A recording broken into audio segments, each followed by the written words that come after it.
A Valley neighborhood is losing its footing. See why the neighborhood is sinking and why they say nothing's being done about it. I'm tired of it. Oh, it's ridiculous. I'm just disgusted. The nation is looking to a new president, and Valley residents give their opinion of the change. The safety of Las Vegas cab drivers comes into question after one cabbie gets shot overnight. You're watching Eyewitness News at 6 with Gary Waddell, Paula Francis, Kevin Janison, and Dave McCann. Good evening. Thanks for joining us. Gary is off tonight. Place to call your home your own is the dream of most of us, but that dream home is turning into a nightmare for some people in North Las Vegas. The problem for more than 100 homeowners is their homes are sinking. The homes are located near Cheyenne and Martin Luther King Boulevard in North Las Vegas. You can see the map. They are showing the area. Eyewitness News is live. Lisa Johnson is in that neighborhood with a look at what's going on. Lisa. Paula, I'm at the canyon at Hidden Falls inside the garage of one of the homeowners, and he says his home is sinking, and you can see this wall should be flush to the foundation, but it juts out about 2 or 3 inches. The homeowner says as his home sinks, so do his dreams. You save up your whole life to make an investment of a lifetime, and now my investment is totally shot. Homeowner John Koth took Eyewitness News on a tour of his home to see the evidence that the earth is slowly swallowing his investment, cracking windows, walls, and curling the foundation. You pull the door shut as hard as you want to, and it'll just open up. Koth is one of 139 homeowners in this 220-home development suing the builder, Capital Pacific, to repair their shifting properties.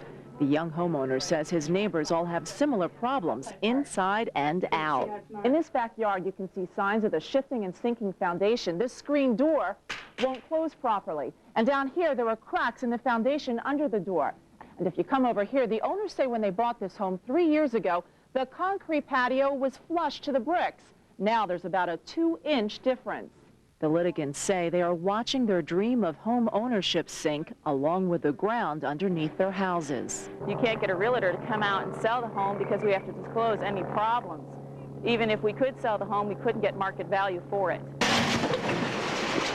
The builder has agreed to repair the development's buckled sidewalks, but the homeowners say if the shifting sands uprooted the sidewalks, imagine what it's doing to their foundations. Imagine, we're showing you the foundation. You can see the difference in the wall. Again, this wall should be flush to the foundation. It's about 2 inches off. And here's the door in the garage. You can't get it to close properly, so you can see the problem. I do want to point out, though, not all the homeowners involved in the lawsuit. We spoke to one man who said his home only has minor damages and he'd rather repair it himself than sue. And we did try to get in touch with Capital Pacific. The company told us we must speak to its attorney. The attorney did not return our phone calls. Lisa Johnson, Eyewitness News, live. What a scary problem. Thank you, Lisa. If your phone is not working right now, there is a reason. Sprint says a blown fuse has cut service to 30,000 phones in the Valley. Metro Police are asking that you not call 911 to report the problem. Sprint is working on fixing it and says the phones should be back up in the next hour. President-elect Bush spent the day trying to show he meant what he said about unity in his speech last night. This morning, Bush went to a prayer breakfast in Texas. He says he wanted to start his administration with prayer. Also, an aide says Bush took a call today from the Reverend Jesse Jackson. The aide says the two talked about healing and bringing the nation together. Vice President-elect Dick Cheney picked up the keys to the Federal Transition Office today. That act allows the Bush administration to have $5 million in transition funds. This has been as many folks have said, a unique time in American political history. The transition is well underway. We've been able to do that in part through the foresight of the Congress that had authorized the use of private funds as well as public funds for the transition. Mr. Bush also accepted congratulatory calls from several foreign leaders. Not only will this presidential election be remembered as one of the closest in history, but probably one of the most publicized. For weeks, the election has dominated the headlines, and as Iboshi explains, many Las Vegans have been glued to every minute of it, even though they may not admit it. Las Vegans have seen it. I'm tired of it. And heard it. It's ridiculous. Over and over again. I'm just disgusted. For weeks, the presidential election has dominated the airwaves with nonstop updates and developments. But finally, it's over. The nation has a president-elect. But now I'm tired of it. I don't want to hear any more. But if Las Vegans, along with the rest of the nation, are so tired of this wall-to-wall coverage, then why in the world do we continue to watch? Many Las Vegans say they watch because it's important. Well, it's personal for everybody because for those that went out and voted, they want to see their candidate win. But it's also interesting, even though some people don't want to admit it. People just don't want to act as though they're that concerned, but they really are. Like other high-profile news stories, Americans may publicly deny that they're interested, but in the end, they still tune in. Kyle Iboshi, Eyewitness News. One other interesting note, Americans haven't just been following the election on TV and through the newspaper, but also on the internet. A new study shows 1 in 5 Americans followed the election online. Our economy has been on a roll for the last few years, but can it continue? With a new year just weeks away, local economists predict you could see some changes, both locally and nationally. Tom Jones shows us how one small business is facing the changing times. Celebrity Deli, may I help you? 1 potato pancake. How much you want? She's got an interview with me. Oh, all right. The owners of Celebrity Deli say business has been good in the 11 years they've been open. They say that's because they've been serving up plenty of New York-style food like this. Homemade fresh chicken salad every day. But with a staff of about 15 people, the owners are very concerned that the good times may come to an end if the economy takes a turn for the worse. God forbid the economy gets worse, it's going to affect me. I'm the small business person. I need small plates. The owners of Celebrity Deli are always concerned that if the economy goes south, then the customers will stop coming. And that means the cash register will stop ringing. Well, these are extraordinary times. According to economic researchers at UNLV, Celebrity Deli owners have reason to be concerned. Researchers told this audience at the Economic Outlook Conference to expect the economy's growth to slow down next year. Not enough for a recession, but enough that we all should be prepared. The economy next year will be strong. It simply will not be as strong as the rates that we have had. Here locally, Dr. Keith Swear says rising energy prices, a potentially unstable stock market, and no new casino openings will help slow growth. Nancy Quarantino just hopes it doesn't slow enough to scare tourists away. Yes, because tourists, when they're on vacation, they don't mind what they're paying. Economists say the tourists will still come, just not as many. Tom Jones, Eyewitness News. Economists say if energy prices suffer more sharp increases, the cost will be passed on to consumers, further choking economic growth. Economists are forecasting some good news for Southern Nevada. They expect the unemployment rate to remain steady at about 4%. Personal income is expected to grow by an additional 7.1%. And we could see a 3% increase in visitor volume and gaming revenue. Forecasters say our population will continue to grow by about 5%. The much anticipated plan to take more water out of Lake Mead got little more than a mention today by Interior Secretary Bruce Babbitt. Secretary Babbitt spoke this morning to Colorado River water users at their annual convention. Many had expected the Secretary to outline a plan that would provide additional water to Nevada, California, and Arizona. The plan will provide Nevada with enough water for the next 50 years, and it will allow Nevada to store any water it doesn't use underground in Arizona. Secretary Babbitt praised both Nevada and Arizona for working together. Are you going to courageous in terms of turning to the citizens of your states and saying, we can make these things work. We don't have to live in the past. Secretary Babbitt said the plan will be implemented in January. The Nevada Highway Patrol is out tonight to make sure the roadways are safe this holiday weekend. Here's a live picture from Chopper 8. The NHP is stepping up enforcement against drunk drivers in the valley. Coming up on Eyewitness News at 11, you'll go along for a ride with an officer on the lookout for drunk motorists who could put your family's safety at risk. Well, a cab driver is recovering after being shot in the chest. That crime has many wondering how safe our cabs really are. For fun. Bowling's fun. A new twist on an old pastime. See how Valley bowling is moving into the 21st century. But first, Kevin Joins us live from Henderson for a first look at the neighborhood weather. Kevin? All right, John, we'll be lighting up the Christmas tree here in a few minutes from the city of Henderson, and we've got some great singers as well. Lots of festivities down there. We'll tell you about that and have your 7-day forecast coming up in just a couple of minutes. You're watching Eyewitness News with Paula Francis and Gary Waddell. This portion of Eyewitness News is brought to you by Rayleigh's, the stores famous for fine meat and produce. Holidays are sprinkled with delight, rich and warm, golden and wrapped in tradition. They embrace many cultures, bring together family and friends. These times that bubble with cheer. These times that dance with lights. These are the times we treasure most. From the Rayleigh's and Bel Air family to yours, may your holidays be delicious. Coming up on Eyewitness News, Al Gore's future. Is it really that uncertain? A closer look tonight at 6:30.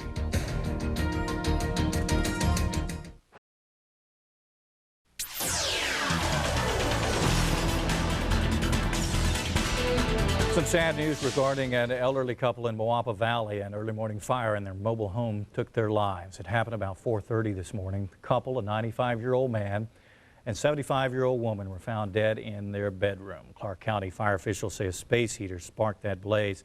Clark County Fire Department says these are the 9th and 10th fatalities that it has responded to this year, making it one of the highest years for fire fatalities in a long time. Police are searching the valley for 3 suspects who shot a cab driver. The victim is listed in critical condition today at University Medical Center, but the attack happened at an apartment complex near Nellis Air Force Base. Eyewitness News is live with Traci Scott. She joins us from that area. Traci. Paula, the taxi authority says this is the first time this year that a driver has been shot, and it has other taxi cab drivers on edge. Makes all cab drivers nervous. Cab drivers afraid nerves come after a North Las Vegas driver was shot Wednesday night. 27-year-old Kevin Jones apparently picked up 3 men at an apartment complex near Nellis Air Force Base. Police say at some point Jones was shot in the abdomen. He drove himself to the Runway 21 bar for help. Years ago, after a series of attacks on cab drivers, the taxi authority came out with a new set of regulations to protect drivers. Every taxi cab has to have electric windows on it, operated from the front so he can lock the windows and keep them locked. They have to have locking doors on every taxi cab. That's not to keep the people in, but to keep the people out of the taxi cab. Now you gotta keep your eyes open and be smart, and don't pick up people that are just standing on the side of the street going like that. And the taxi authority says that the time between October and New Year's Day is the time when most drivers are likely to be the targets of violence. Traci Scott, Eyewitness News, live. Thank you, Traci. Lawyers for accused killer Margaret Rudin are hoping to get some evidence dropped from the case. Rudin is suspected in the death of her millionaire husband, Ron Rudin. Attorneys will be in court tomorrow to ask Judge Joseph Bonaventure to toss out much of the evidence that prosecutors plan to use against her. Prosecutors say either she or an accomplice shot Ron Rudin in the head while he slept 6 years ago. You can see the Rudin proceedings live beginning at 9 a.m. on our sister station Las Vegas 1, cable channels 1 and 39.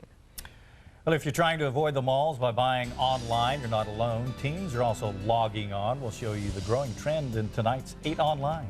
And later in this hour, Al Gore is out of office, or will be in January. See what could be next for the vice president and former candidate. Plus, Kevin will have your neighborhood weather.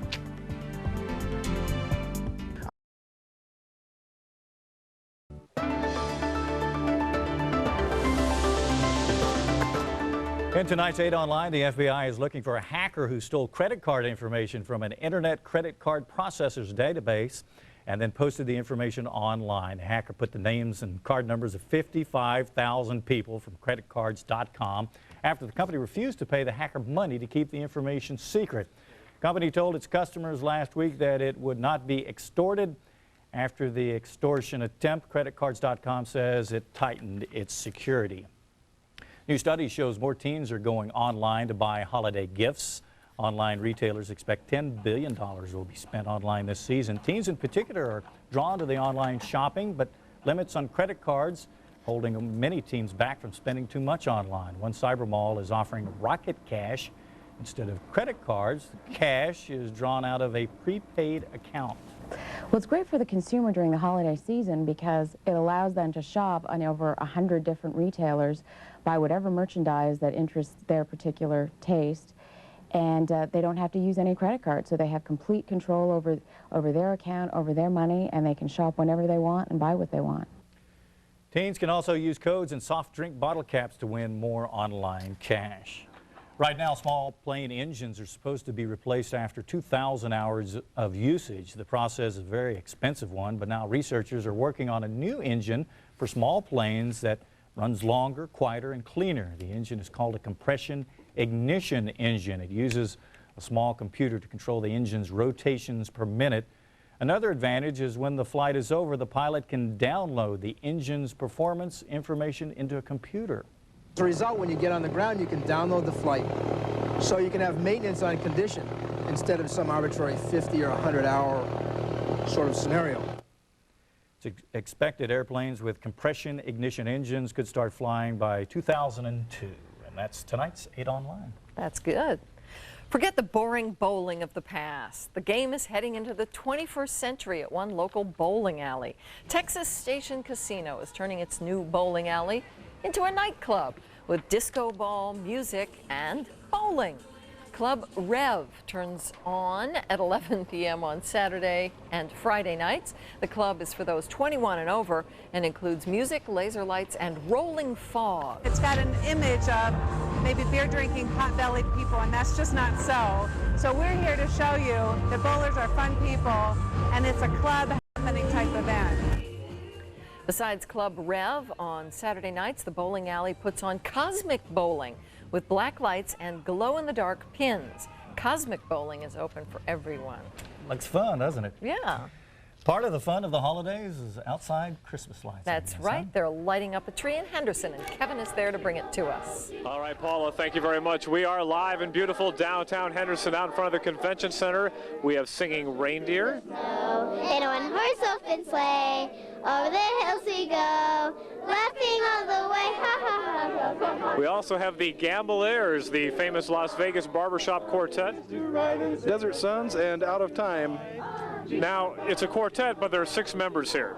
Well, some of the members of Out of Time were sick tonight, so Desert Sons agreed to fill in, and we're interchangeable parts now. Great. Just had to do the math there. And Mr. Claus has taken time out of his busy schedule to be here. Well, Merry Christmas, Kevin. Thank you, sir. It's a pleasure to see you. Pleasure to see you. A little busy this time of year, I would imagine. Very busy this time of year. Well, we're glad to have you here. Let's begin with real-time neighborhood weather right up the street at Gordon McCoy Elementary. It's 52 degrees, and we have a lot of body warmth down here with a good crowd on hand.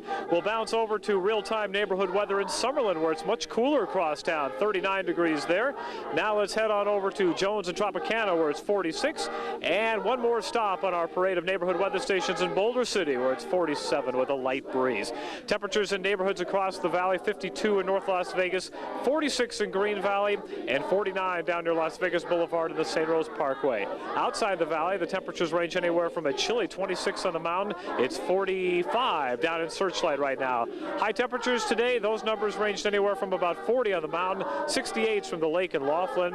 And here in town, high temperatures in neighborhoods across the valley anywhere from the upper 50s in the southwest to the mid 60s on the near east side of town. At McCann, the top temperature today was 57, which is normal for this date. 43 with the clouds was the morning low. Let me show you what's happening with those clouds. They're piling in from the west. Most of the precipitation, in fact all of it, will stay well to our north, but we will deal with these clouds tonight and through the first half of the day tomorrow. Then a stronger system out in the Pacific will probably whip us a little stronger late in the weekend and kick up a little wind. So that'll probably be the only thing we'll see out of that one. A few more clouds, a little wind, and slightly cooler temperatures behind it. 38 degrees under mostly cloudy skies tonight. Then we'll have the clouds tomorrow morning. But by the afternoon, the sun will be back. We're looking for a high temperature of 60 degrees and a look ahead at your 7-day extended forecast. We've got temperatures warming into the mid-60s late in the weekend before they back off a little bit. And that wind could get strong at times both Sunday and Monday. And then by Tuesday, highs back in the 50s. But for Thursday, the beginning of winter will warm up quite nicely with highs back in the mid-60s. Great group of young men and women. Oh, what fun it is to ride in one horse open sleigh. They're here from Gore and McCaw Elementary School. We've got, in fact, here we've got a red-nosed, is that a reindeer or a moose you're wearing? It's a reindeer. Thank you very much. It looks great. I don't know how well you can see the reindeer there, but they're all there for the big citywide Christmas tree lighting, which is on this tree right here, by the way, which was planted during an Arbor Day celebration just a couple of years ago, and the pine tree is shot up. So it's a great memento not only for the convention center, but for all of Henderson, since they planted this tree themselves just a couple of years ago. All right, we'll be back in about half an hour. We'll have the mayor and hopefully get some of these lights lit up too, and we'll see if we can do about 8 more verses of Jingle Bells. They're still going. That looks fun. Yeah. Thanks, Kevin. Well, as you know, John, tomorrow's the last day to get your toys in for the Toys for Tots drive. This is a Glamour Shots that is bear. A great one. Look at Isn't that super? Yeah. And I'm still trying to figure out what this is. Bopping. It looks violent and fun. Yeah. Yes. Yes. Older kids. Yes. Channel 8 has been collecting new unwrapped toys. The Marine Corps Reserve will pick them up tomorrow and deliver them to several local charities. But you can come by tomorrow and still make a donation. So please help us out. We're at 3228 Channel 8 Drive. That's just east of the Strip between Desert Inn and Convention Center Drive. You can download directions if you have a computer by visiting our website. All right, a lot more toys. We need a lot more toys. It is a big night at the Thomas and Mack, and that is where Dave McCann is tonight. Dave? Thank you very much. The home opener for the Bandits. Of course, the big story in Las Vegas with the Runnin' Rebels. Coming up, new information on Bill Bayno's fight to get his job back and UNLV's efforts to move forward without him. Sports is next here on Channel 8.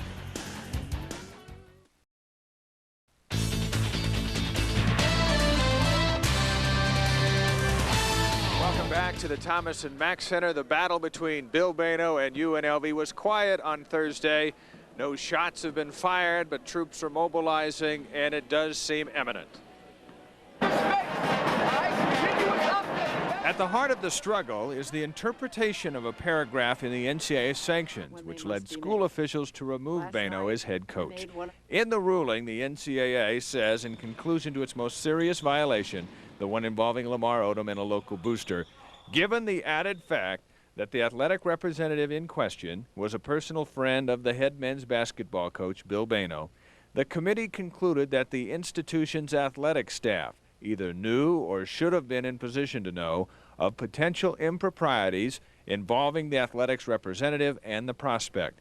Yet nothing was done to monitor or discourage this relationship. Bill Bayno's legal team sees that paragraph as implicating the entire athletic staff and not just the head coach. UNLV on Tuesday put the blame on Bayno. The real issue here is who is responsible for the basketball program, and it is the head coach. When the violations involving Odom occurred in 1997, the athletic staff looked like this. Carol Harder was president, Charlie Cavanero athletic director, Dave Chambers assistant AD over compliance, Mark Philippi the compliance officer, Bayno the coach, and Greg Vitrone the assistant coach who recruited Odom. Chambers, Philippi, and Vitrone were all out by 1999. After learning of the NCAA's penalty Monday night, Harder and Cavanero removed Bayno as head coach. Bayno believes he's being made the fall guy, and he is not alone. And there is movement tonight among several university regents to assess the situation and determine whether or not the firing of Bayno was appropriate. In addition, a member of the NCAA's enforcement staff has apparently called the Bayno camp and told them that the infractions case against UNLV was not intended to put all the blame on the head coach, but on the department. Upon hearing that, UNLV officials said they have never heard of a member of the enforcement staff calling someone talking about a case. There is supposed to be a code of ethics which prevents them from doing so. Bill Bayno wants his job back. If he can't get it back, he wants his name cleared, and he wants a contract buyout. Certainly legal ramifications are in the days ahead. When we come back later on in the hour, we'll visit with Rebel star Jackie Robinson. He owns the Bandits. He has much to say about UNLV and about tonight's home opener for the local IBL team. Reporting live from the MAC, Dave McCann, Channel 8 Eyewitness Sports. Thanks, Dave. There is more news straight ahead. The transition starts.